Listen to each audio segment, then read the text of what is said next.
ସେ pure BJD ମନମତ Routray ମୋର କ'ଣ କଣ୍ଟ୍ରୋଲ ଅଛି ତାପରେ ସେ ତାର ଗଲା ଜଗନ୍ନାଥଙ୍କୁ ଦର୍ଶନ କଲା ଲିଙ୍ଗରାଜଙ୍କୁ ଦର୍ଶନ କଲା ତା ନେତା ନବୀନକୁ ଦର୍ଶନ କଲା ତା ନେତା ପାଣ୍ଡିଆନଙ୍କୁ ଦର୍ଶନ କଲା ମୋର କିଛି କହିବାର ଅଛି ସେ ଅଲରେଡ଼ି ବିଜେଡି ଲୋକ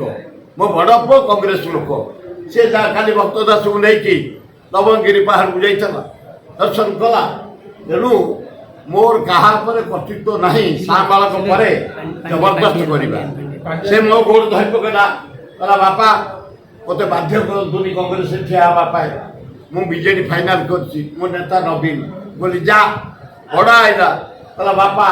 ଆପଣଙ୍କ ଭଳିଆ ନେହୁର ପରିବାର ମୋର ଭଗବାନ କଂଗ୍ରେସ ମୋ ମନ୍ଦିର ବୋଲି ଯା ତେଣୁ ଦୀପ ଦିଆରେ ବାଟି ହେଇ କାମ କରୁଛି କାଲି ବହୁତ ପଚାରିଲୁ ଶଶୁରଙ୍କର ପ୍ରିୟ ଖାଦ୍ୟ କ'ଣ ବୋଉ କହିଲେ ଦେଶୀ ଖାଦ୍ୟ ବହୁ ପ୍ରଥମ ଦିନ ଦେଶୀ କୁକୁଡ଼ା କରିକି ଦେଇଥିଲେ ମୋତେ ଶାଗ ଭଜା ଛତୁ ଭଜା ତା ପରଦିନ ମଟନ କରିଥିବେ ଏବଂ କାଲି ଚୁନା ମାଛ ଭଜା ଆଉ ବଡ଼ିଚୁରା ଆମ୍ବ ଚଟଣି ପଖାଳ ଖାଉଥିଲେ ମୁଁ ଦେଇଥିଲେ କିନ୍ତୁ ବହୁ ଜଣେ ଭଦ୍ର ମହିଳା ଉଚ୍ଚ ଶିକ୍ଷିତ ଗୋଟେ ବ୍ୟାଙ୍କରେ ଅଫିସର ଅଛନ୍ତି ରାଜନୀତିକୁ ଓହ୍ଲେଇବେ କି ରାଜନୀତିକୁ ବୋଉ ଆମେ ଯିବେ ହଁ ହଁ ହଁ ସେବା ମାନେ ଏଇ ଖାଦ୍ୟ ସେବା ଆଉ ତୁ ଭାବିଥିଲୁ ଗୋଡ଼ ହାତ ସବୁ ଆମ ଘରେ ଚଳେ ନା କୌଣସି ବୋହୂ